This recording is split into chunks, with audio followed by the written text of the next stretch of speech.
नाजरीन, social media पर किसी न किसी मुद्दे को लेकर सुर्खियों में रहने वाले अबू फैसल के बेखौफ बयानात को देखकर हमारे नुमाइंदे ने अबू फैसल से सोशल मीडिया पर कुछ सवाल किए, जिसका उन्होंने वीडियो के जरिए जवाब दिया। अबू फैसल ने कहा कि उनके बयानात को लेकर अगर इंसानियत को ठेस पहुंचती है या किसी के दिल को तकलीफ होती है तो वो इसके लिए हिंदुस्तान की आवाम से माफी चाहते हैं। और इसके अलावा अबू फैसल ने एक हिंदुस्तानी होने के नाते मुल्क की तमाम आवाम को आपस में मिलकर रहने की अपील की। Crime control news, Hyderabad. अस्सलामु अलैकुम रहमतुल्लाहि व बरकातुहू। अज़ीज़ान मिल्लत इस्लामी, आप तमाम उम्मती को अबू फैसल की तरफ से सलाम अर्ज़ है। गुड मॉर्निंग, गुड आफ्टरनून, क्योंकि हर जगह का एक अलग अलग टाइम रहता, अलग अलग वक्त रहता। बहरहाल जो आजकल जो तहलका मचा रखा है एक न्यूज़ चैनल जिसका नाम क्राइम कंट्रोल न्यूज़ बोल के है, क्राइम कंट्रोल न्यूज़, जो आजकल हर चीज़ के पर्दे फाश कर रहे हैं। उन्होंने आजकल हर चीज़ के पर्दे फाश कर रहे, चाहे कि मिनिस्टर का हो या किसी का हो या अबू फैसल का हो, जो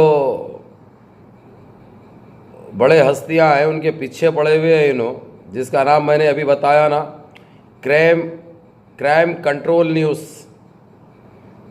और जो सबसे ज़्यादा जो मेहनत चल रही वहाँ पे कोई मोहम्मद अतीक बोल के है, चेयरमैन भी है आप साहब, रिपोर्टर भी है, माशाल्लाह बहुत अच्छी बात है। बहरहाल अबू फैसल से कुछ सवालात किए गए, कुछ 3 सवालात किए हैं जो मैं उसका ख़ुलासा करूँगा और मेरी आवाम को भी बताऊँगा ये क्राइम सेंटर न्यूज़ के माध्यम से।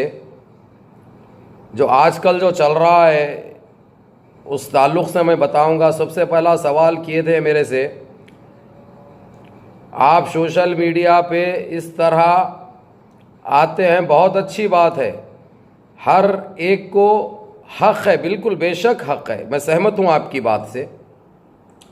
लेकिन आप कभी कभी जज्बाती होकर कुछ गलत अल्फाज इस्तेमाल करते हैं।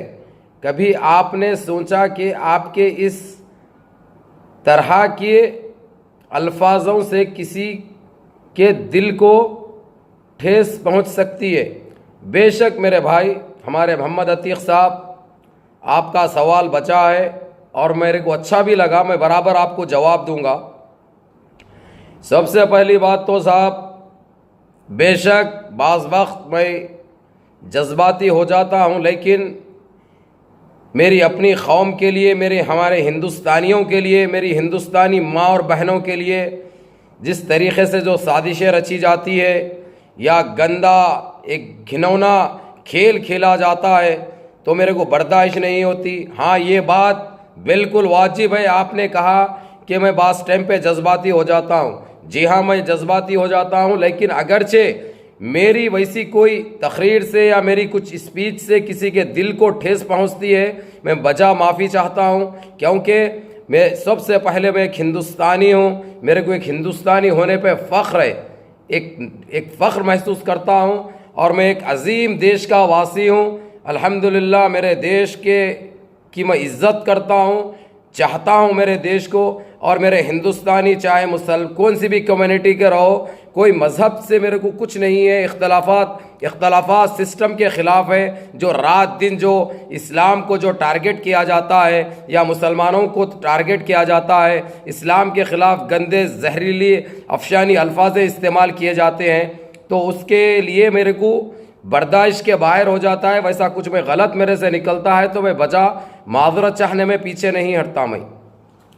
अब आपका दूसरा सवाल है, आप एक हिंदुस्तानी है, हैदराबादी है, आपको डर नहीं लगता क्या कि आप अपने देश या शहर आने के बाद आप जिसके ख़िलाफ़ बयान देते हैं उनसे आपकी जान को धोखा भी हो सकता है?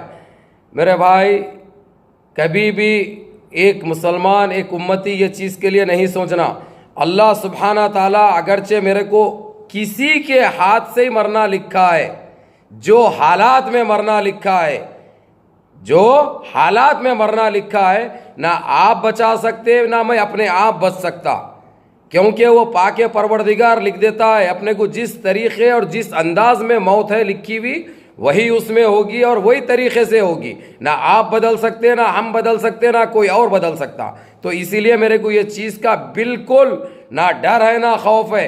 बजा बोलूँगा, हक की आवाज़ को उठाते रहूँगा। जहाँ पे इस्लाम की कोई बेहुरमती करेगा, इस्लाम की शान में गुस्ताखी करेगा, तो मैं उसको जवाब हर हाल में दूंगा और बराबर दूंगा। और मेरे को ना कोई रोक सकते, ना अबू फैसल कोई डरने घबराने वाले का नाम नहीं है मेरे भाई।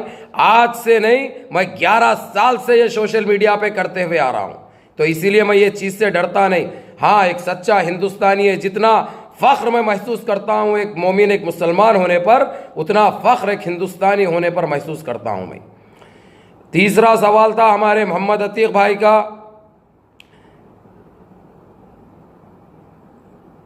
आप सोशल मीडिया और पे आते हैं, आपके कई लाखों फैंस हैं, आप इस तरह की अपनी पॉपुलैरिटी का क्या लिखे कि आप वो पब्लिसिटी करने के लिए मकसद है क्या? आप सियासतदान तो बनना नहीं चाहते? मेरे भाई, मैं ना सियासतदान बनना चाहता, ना मेरे को सियासत में कोई इंटरेस्ट है, ना सियासत में कोई इंटरेस्ट है, ना सियासतदान बनना चाहता। मैं मेरे देश की, मेरे देशवासियों की खिदमत करना चाहता हूँ, मेरे देशवासियों की खिदमत करना चाहता हूँ, बड़ी ईमानदारी से करूँगा। मैं बस यही चाहता हूँ कि मेरे देश में अम्न अमान कायम रहे, मेरे देश में अम्न अमान कायम रहे। सारे हिंदू, सिख, ईसाई, मुस्लिम सारे मिलजुल के रहे, जैसे हमारे देश में जैसा रहा जाता था। हमारा देश एक गंगा जमुना तहजीब की एक मिसाल था इस एक वक्त पे, लेकिन इन 4-4.5 सालों में हमारे देश में इस तरीके से बांटा जा रहा है। ये फ़िरक़े वाराना जो फ़िरक़ा परस्त ताकतें जो है, अपनी छोटी गंदी सी राजनीति के लिए हम हिंदुस्तानियों के दिलों से खेला जा रहा है। तो मैं समझता हूँ आपको इन तीनों सवालों का जवाब मिल चुका है मेरे भाई। बहरहाल, आप लोग जो काम कर रहे हैं, तहलका मचा रखे हैं आप लोग। जब जो है सो कभी भी वक्त मिलता है, अगरचे खोलते हैं हम, चाहे फेसबुक हो या कहीं भी इलेक्ट्रॉनिक मीडिया पे, बड़े चर्चे चल रहे हैं। आप लोग जो है सो बड़े पर्दे फाश कर रहे हैं सबके। ये लीजिए, अबू फैसल ने भी हक बयान कर दिया। अब आप कितना सहमत है इससे? आपके सवालात के जवाब तो मिल चुके हैं। तो मेरे हिंदुस्तान आपके चैनल के माध्यम से और एक मर्तबा मेरे हिंदुस्तानियों से मैं अपील करना चाहता हूँ, मेरे भाई, आपस में अपने इख्तलाफात को दूर करो, मुनज़्ज़म रहो, मुत्तहिद रहो, अपने देश का सोचो, अपने मुल्क का सोचो। ये सरकारें आते रहते जाते रहते, हमको ये सरकारें बदलते रहते, लेकिन हम जहाँ थे वहीं पे रहना है। इसलिए अपने देश के अमन व अमान को बर्बाद मत करो। सारे मिलजुल के रहो, इत्तेहाद से रहो, मुनज़्ज़म से रहो, अपने देश का सोचो। आज देश के हालात तो इतने भयानक हो चुके हैं, आज इतनी महंगाई हो चुकी है, हर आम हिंदुस्तानी को जीना मुश्किल हो चुका है। चाहे गैस हो दो, चाहे पेट्रोल हो दो, जो ज़रूरी अशिया जो इस्तेमाल में जो लेते हैं, बग़ैर पेट्रोल के तो गाड़ी नहीं चलती और बग़ैर सिलेंडर के तो चूल्हा नहीं चलता। देखो आज कैसी मार झेलनी पड़ रही। बहरहाल, मुनज़्ज़म रहिए, अपने इख्तलाफात दूर करिए, अपने देश का सोचिए, मिलजुल के रहिए। अस्सलामु अलैकुम। बेल बटन में